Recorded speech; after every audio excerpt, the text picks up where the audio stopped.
Vecino, como han dicho los que me precedieron, es la persona más cercana, la que me suelo encontrar todos los días, la que saludo, la que en los momentos de dificultad primero recurro a ella, también, como han dicho, momentos de alegría.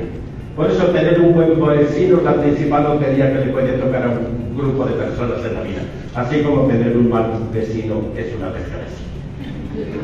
Son vecinos que no entienden que los derechos de uno terminan cuando comienzan los derechos de los demás.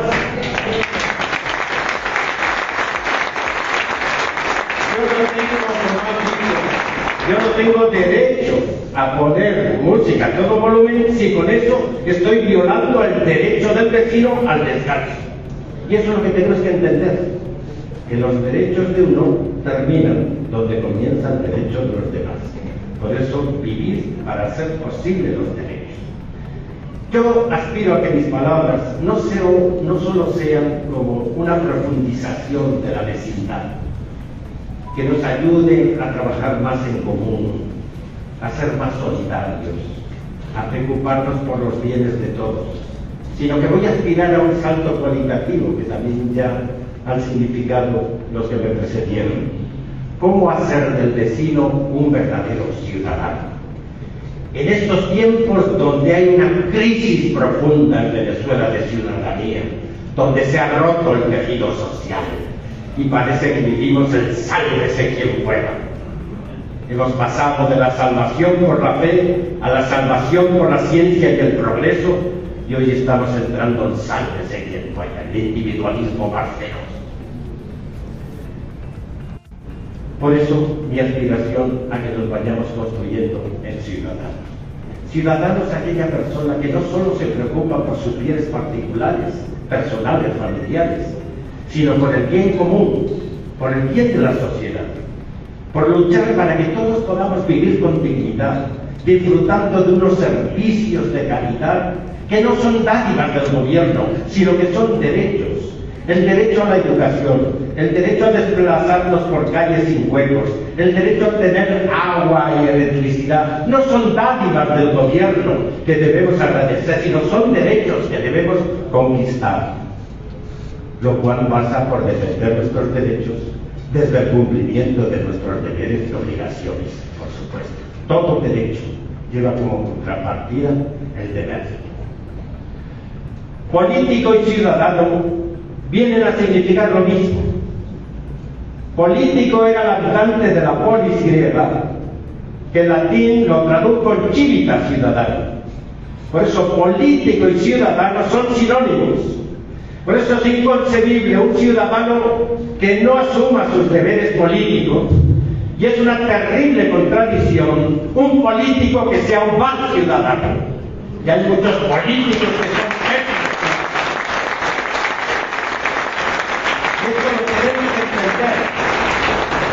descuidarnos de nuestra dimensión política, es decir, de procurar el bien de todos, no solo de los míos. Yo me lo paso diciendo en estos días donde la educación está colapsada, donde la educación solo sobrevive la educación privada, y después de tanto esfuerzo de educación de calidad para todos, nunca como hoy ha habido más diferencia entre la educación privada y la educación pública que está por los suelos. Por eso, ciudadano no es solo el que se preocupa porque mis hijos tengan una buena educación, sino que se esfuerza y trabaja para que todos los niños y niñas de Venezuela tengan una educación de verdadera calidad. Eso es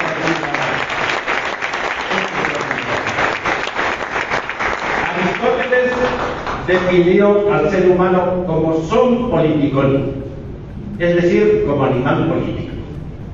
Y para los griegos, la diferencia entonces entre el animal y el ser humano era esa capacidad de preocuparme no solo por mis bienes, sino por el bienestar general, por el bienestar de toda la sociedad. Para los griegos, las personas que solo se preocupaban de sus intereses individuales los llamaban idiotas o estúpidos, porque negaban esa dimensión trascendental de apoyar y hacer posible el bien común. Por eso, como digo, tenemos que recuperar este sentido político de que todos somos políticos y somos ciudadanos, que se traduzca en un esfuerzo verdadero de la convivencia, de la paz, de la dignidad de todas las personas. La prostitución de la política es utilizar los bienes que pertenecen a todos para el bien individual, el bien de los míos, el bien particular. Eso es una tragedia y eso es fuente de corrupción. Por eso, el Papa Pío XI dijo que la política es la forma más eficaz de la caridad. Y el Concilio Vaticano II decía que la política es un arte muy difícil y muy noble. Es difícil porque supone arrancarla de esa politiquería donde ha caído todo hoy, donde la política se entiende como ascenso a agarrar el poder para beneficiarme yo o beneficiar a los míos y olvidar el bien común. Y esto es una tragedia donde la política es el camino para mucha gente ambiciosa, egoísta, que lo único que aspira es a dominar y a tener poder, pero no para utilizar el poder y construir vida y vida para todos, sino un poder para mí mismo. Y esa es la tragedia que existe.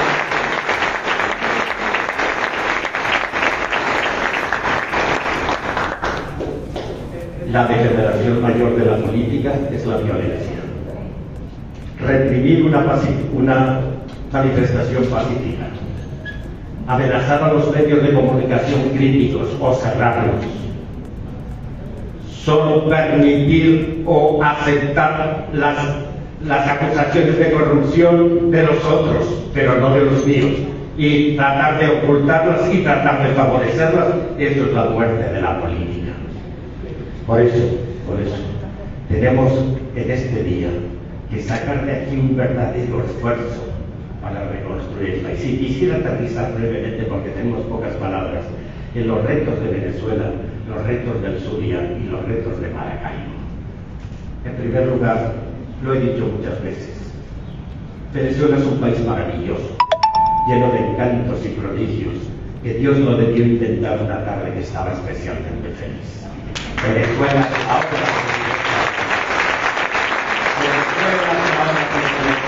no podemos olvidar que el primer nombre que brotó de la boca de un europeo fue ese piropo, tierra de gracia. Cuando Colón allá por 1498 llegó a las costas de Paria, sorprendido por aquella feracidad de múltiples verdes, vio un río, vio un mar de agua dulce que chocaba con un mar de agua salada. Él no se podía explicar que estaba en la desembocadura de un gran río.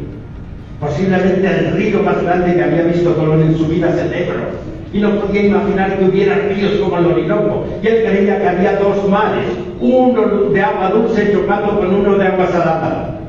Vio una isla con tres cabos iguales que le recordó la Trinidad, por eso la bautizó Trinidad. Si usted se fija en un mapa, la isla de Trinidad tiene tres puntas iguales, Padre, Hijo y Espíritu Santo.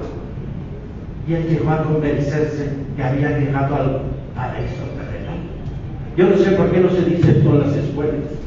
Colón escribió textualmente: grandes indicios hay de que llegaba al lugar donde Dios creó a Adán y Eva. Colón creyó que Venezuela era el paraíso terrenal. Y de su asombro y su inspiración brotó este piropo: tierra de gracia, tierra bendita, tierra maravillosa. Lo he dicho y lo repito, Dios fue muy generoso con Venezuela, terriblemente. La llenó de todos los posibles recursos. Un país lleno de potencialidades. Un país, repito, lleno de potencialidades. Venezuela no es un país rico, es un país potencialmente rico. Ahora es un país pobrísimo. Si la mayoría no tiene posibilidades de vida digna, ¿qué país rico tenemos? Es el país más pobre de América, donde el salario mínimo es esa vergüenza o la pensión de $17. Y se calcula que todas las personas a nivel internacional que viven con menos de $1 al día están en la pobreza y miseria más extrema.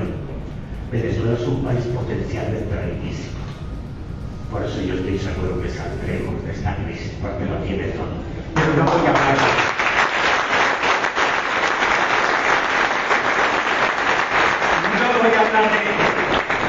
voy a hablar de lo bello que es. porque solo hay que enamorarse de Venezuela. Y uno se enamora cuando descubre la belleza del otro condenado. Venezuela lo tiene todo.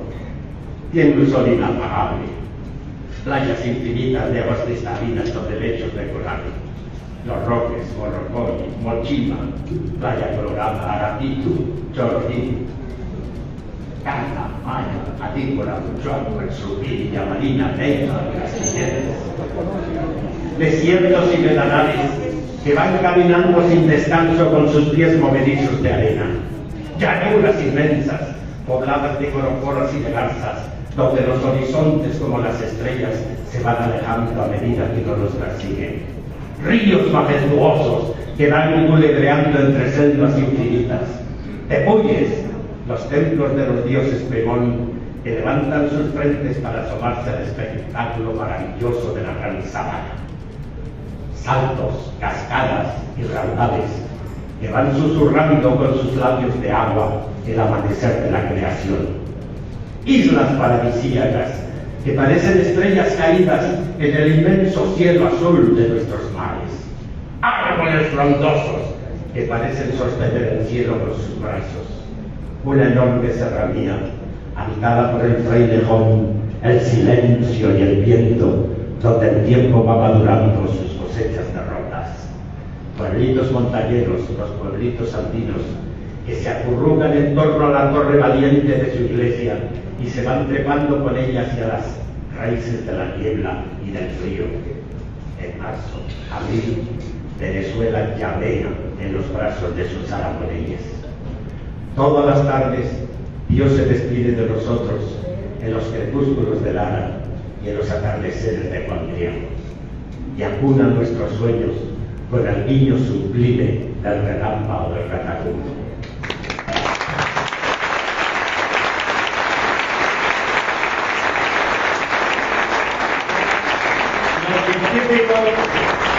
Los científicos se esfuerzan por explicar este fenómeno natural único del mundo.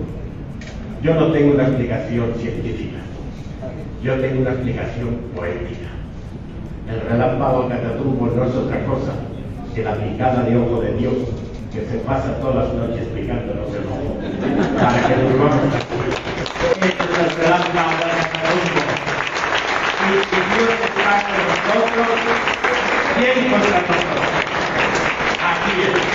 A pesar de nuestros problemas, a pesar de las dificultades, tenemos que tener esa esperanza y terminar con la esperanza que nos habla el alcalde. Una esperanza que se enraiza en una fe, en un Dios que nos ama, una fe en nuestro país, una fe en nuestra región, una fe en nosotros mismos. Porque Venezuela en este momento enfrenta un triple gran reto. Es el reto que debemos enfrentar. En primer lugar, el reto del reencuentro y la convivencia, donde vayamos defendiendo y manteniendo la democracia como un poema de la diversidad, con poderes autónomos, elecciones equitativas y justas, y una Fuerza Armada Nacional que esté al servicio de la Constitución y no de una parcialidad política. Es el primer reto, el reto del reencuentro a la convivencia. Estamos rotos, divididos, terriblemente polarizados. Necesitamos reencontrarnos, como diré enseguida, y vernos como conciudadanos y hermanos. El segundo gran reto es cambiar el modelo rentista y estatista por un modelo productivo, que nos enseñe a trabajar la par del trabajo y que el trabajo sea fuente de remuneración y de vitalidad. Pasar del cliente al productor al ciudadano, no que me den, sino que me den trabajo. Yo suelo citar a Simón Rodríguez. Yo tengo 4 libros sobre Simón Rodríguez y cada día lo admiro más y cada día veo que se le olvida totalmente el país a Simón Rodríguez. Este clamor de Simón Rodríguez que se la pasaba repitiendo: yo no pido que me den, sino que me ocupen, que me den trabajo. Si estuviera enfermo pediría ayuda. Sano y fuerte debo trabajar. Solo permitiré que me lleven a hombros cuando me lleven a enterrar. Siempre se opuso a la limosna. La limosna antilese decía: denme trabajo, demos trabajo, para que la gente pueda adquirir los medios y mecanismos para resolver sus propios problemas. Y aquí tenemos un gran reto, el reto de la ciudadanía en vez del clientelismo. Hay algunas políticas que lo que buscan es hacer clientes, que coman de mi mano, dejarte dependiente, no. La política es hacer ciudadanos que buscan el bien común desde el esfuerzo, desde el trabajo, desde la dignificación. Y el tercer gran reto que tenemos es lograr un desarrollo económico y humano que combata con fuerza la ignorancia, la miseria, la violencia, la injusticia. De tal modo, como decía antes, que al mirarnos a los ojos nos veamos como ciudadanos y hermanos. Por eso, algunos de los elementos fundamentales para construir la convivencia. En primer lugar, aprender a mirar. Yo he trabajado mucho la pedagogía de la mirada. Los ojos son los que afirman la existencia del otro. Tú existes en cuanto que eres mirada. Negar la mirada es negar la existencia. Por eso uno, cuando tiene problemas, suele decir: ya ni me mira, ni me vio. Ese tipo tan interesante ni me vio, pasó al lado y ni me vio. Hay miradas que humillan, hay miradas que ofenden, hay miradas sucias. La gente suele decir: me miró feo, qué feo miras en el tipo. Pero hay miradas que envejecen, porque los ojos acarician mucho mejor que las manos. Si tú no sabes interpretar una mirada, de nada servirá una larga explicación. Por eso, en Venezuela necesitamos aprender a mirarnos con los ojos del corazón, para no vernos como rivales, como enemigos, sino como conciudadanos y hermanos. Precisamente, atención a esto, porque todos somos iguales como ciudadanos, todos tenemos derecho a pensar, decidir y actuar de un modo diferente, dentro, por supuesto, del marco constitucional y de los derechos humanos. El principio de la igualdad, la otra cara, es el principio de la diversidad. Si yo digo que tú eres igual que yo debo respetar que tú pienses totalmente distinto a mí. Por supuesto, dentro de los derechos humanos. Yo no puedo aceptar un pensamiento racista. Yo no puedo aceptar un pensamiento explotador. Yo no puedo explotar un pensamiento machista. Pero dentro de los derechos humanos, la diversidad de riqueza. Hoy, precisamente, vivimos la fiesta de San Francisco de Asís, el hermano universal, que se hizo hermano de todos, y no solo de todos, sino de los animales y de la naturaleza. Y por eso este cuento de aprender a mirar con los ojos del corazón. Un maestro le preguntó a sus discípulos si alguno de ellos le podía decir cuál era el preciso momento en que terminaba la noche y comenzaba el día. Y uno de ellos dijo: cuando allá a lo lejos podemos distinguir una oveja de un perro. El maestro negó con su cabeza. Y otro dijo: cuando allá en la neblina lechosa del amanecer podemos distinguir una ceiba de un samán. El maestro siguió negando con su cabeza. Los alumnos se miraron desconcertados y se dijeron: ¿cuándo entonces, maestro, podemos saber el preciso momento en que nos pudiera decir: hasta aquí llegó la noche y está comenzando el día? El maestro los miró con sus ojos mansos de sabio y le dijo: cuando tú miras el rostro de cualquiera y ves en él a tu hermano o a tu hermana, en ese momento empieza a amanecer en tu corazón. Si no eres capaz de eso, sigues en la noche. Y en Venezuela, seguimos en la noche, porque nos miramos como rivales, como amenazas, como enemigos, y no nos vemos como conciudadanos, como hermanos. Dentro de aprender a mirar, y muy brevemente, volver a comunicarnos. Yo hablo que hay que desarmar la población, pero primero hay que desarmar el corazón, porque mucha gente tiene el corazón lleno de rabia, de agresión, de ira. Hay gente que tiene el corazón lleno de rabia. Por eso, aprender a no agredir ni física, ni verbal, ni psicológicamente a nadie. La violencia es la más triste e inhumana ausencia de pensamiento. Valiente no es el que amenaza, valiente no es el que golpea, valiente no es el que impone su voluntad. Ese es un cobarde. Valiente es aquel que es capaz de dominar su propia presión para convertirla en vida, en encuentro.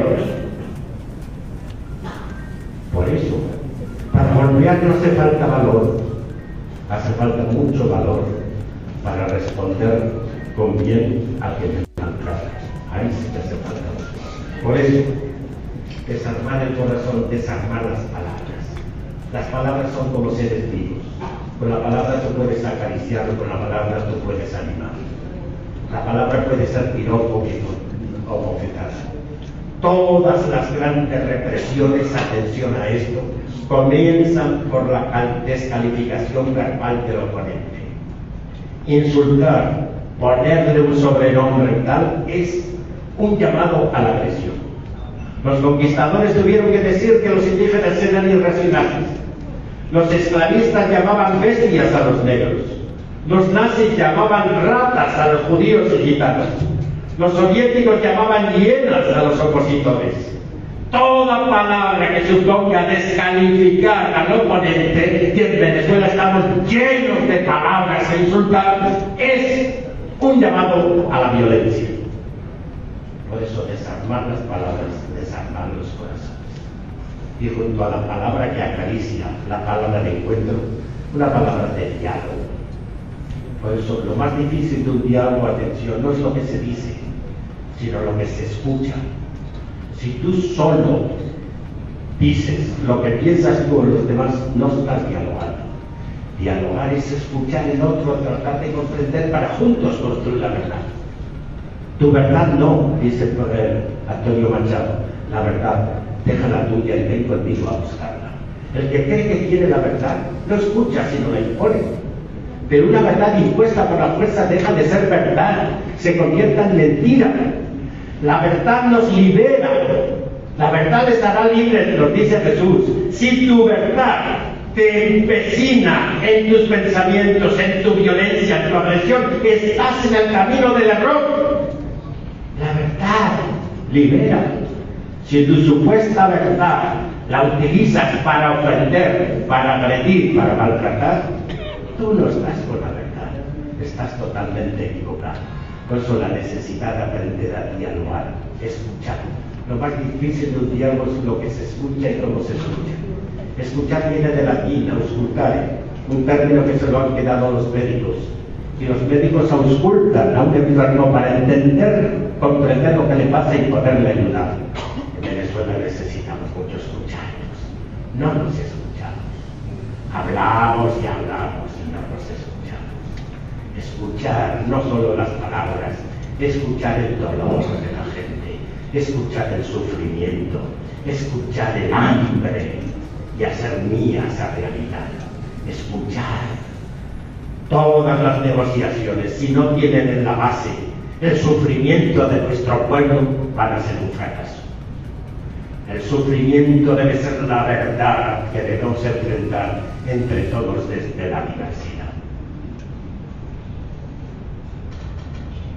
Y el Zulia, unas palabritas para ir terminando. El Zulia es un estado bendito, más maravilloso. Es un estado lleno de encantos, de prodigio.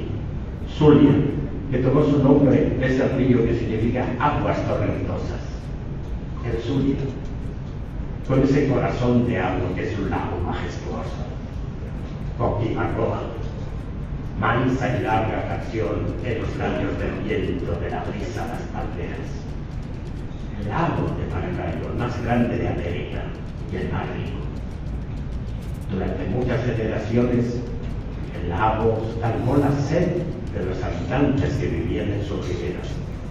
Después se convirtió en grandes autopistas para sacar los productos andinos, sobre todo el café, y posibilitar el primer progreso de Venezuela, la economía del café, por el puerto de Maracaibo, que era por mucho el más importante del país. Y después, lo sabemos, el lago de sus entrañas se sacaron toneladas y toneladas de petróleo para posibilitar el progreso y el salto al desarrollo de Venezuela. Al mismo tiempo, en las riberas del lago están las tierras más fértiles de Venezuela. Hay un dicho que solía decir En el sur del lago, si tú tiras un clavo, sale un riel. Es decir, la tenacidad total. Sin embargo, a pesar de tanta donación, tanto esfuerzo, solo hemos recibido realmente maltrato, humillaciones, ofensas. Por eso, quiero hacer un ferviente llamado a recuperar el valor maracaibero, el valor maravino, el empuje creativo. Cuando Guzmán Blanco, que fue realmente cruel con Maracaibo, primero le quitó la aduana y después ordenó la fusión del estado Falcón y Zulia, que se llamaría solo Falcón, y para humillar a Maracaibo puso como capital un pueblito de Falcón, Capacaira. La gente de Maracaibo respondió a la humillación y el maltrato con creatividad, con empuje, con convertir ese estado, a pesar de ser tan maltratado, en el modelo de progreso de Venezuela. Es lo que se llama la década fecunda, de 1881 a 1991. Maracaibo resplandeció frente al maltrato del gobierno centralista, convirtiéndose en el modelo de Estado. Maracaibo, para esos años, esta década, tenía ya luz eléctrica, tenía tranvía de Bellavista, tenía bancos, tenía escuelas, y hasta la primera cinta cinematográfica se filmó en las aguas del lago. Maracaibo respondió a las humillaciones con empuje, con ímpetu. Y esto debe ser la zulianidad. La zulianidad no puede ser meramente un sentimiento banal, tiene que ser un sentimiento que asuma nuestra realidad con un empuje ciudadano creador para volver a recuperar la grandeza, como decía el alcalde, de esta ciudad, que tiene que volver a ser modelo en el país y también mirada ejemplar para el resto del mundo. Termino con este ferviente llamado a la esperanza, porque vivimos momentos muy difíciles. Hay que cultivar el coraje, hay que cultivar la creatividad, hay que cultivar la innovación, pero sobre todo hay que cultivar la esperanza. Pero una esperanza ingenua, una esperanza activa, una esperanza comprometida, una esperanza que se hace lucha, esfuerzo, compromiso, acción. Hay gente que querría una nueva Venezuela, pero sigue haciendo lo mismo, no hace nada. ¿Quieres que Venezuela cambie? Empieza por cambiar tú. Nadie de nosotros podemos cambiar el mundo solos, pero podemos hacer en el sentido de la vecindad que en nuestro entorno, en nuestra familia, en nuestro trabajo, haya más unión, haya más entrega, haya más creatividad, haya más solidaridad. Y si todos cambiáramos el pequeño mundo en que estamos, el gran mundo cambiaría. Por eso, repito, termino mi ferviente llamado a la esperanza. No había fiesta del llano que no fuera alumbrada por los dedos mágicos del artista Figueredo. Sus dedos acariciaban las cuerdas y brotaba incontenible el ancho río de su música prodigiosa. Se la pasaba de pueblo en pueblo, sembrando la alegría, poniendo a galopar los pies y los corazones de la gente en la fiesta inacabable del joropo. Él, sus mulas y su arpa, por los infinitos caminos del llano. En una mula él, en la otra mula el alma, cubierta con un plástico negro para soportar los terribles chaparrones del invierno llanero, en que, como magistralmente describe el poeta Lasso Martín, el llano es una ola que ha caído, el cielo es una ola que no cae. Vean qué poder de síntesis de la buena poesía, dos versos sencillitos y una magistral descripción del invierno llanero. Yo por eso siempre digo que lo más culto es lo más sencillo. Hay gente que cree que ser culto es utilizar palabras que nadie entiende. Lo más sencillo y lo más culto es llegar a la gente. Pero también en verano, cubierta con el plástico negro, para soportar esos gritos de ese sol llanero infinito que reseca la tierra, la raja, la cuartea. Si tú recorres el llano al final del verano, puedes escuchar los lamentos de la tierra herida por la sed. La tierra se cuartea, los árboles lánguidos, erizosos, cubiertos de polvo, las vacas mugiendo ante los pozos resecos. Una tarde tenía que cruzar un orichal espeso, orichales un bosquecito de palmeras celestiales, y ahí estaban esperando los cuerneros. Le atacaron, lo golpearon, lo dejaron semimuerto en el camino, y le robaron las mulas y le robaron el arma. A la mañana siguiente pasaron por ahí unos campesinos y encontraron a Néstor Figueredo cubierto de barro, de sangre, de heridas. Lo recogieron, le limpiaron las heridas, y cuando lo borraron que volvieran sí le preguntaron: ¿qué pasó, maestro Figueredo? ¿Qué pasó? Y él, haciendo un esfuerzo sobrehumano, logró decir: me robaron las mulas. Volvió a hundirse en un silencio que dolía, hasta que ante la insistencia de los campesinos logró empujar contra sus labios rotos, amoratadas, unas nuevas palabras para decir: me robaron el arma.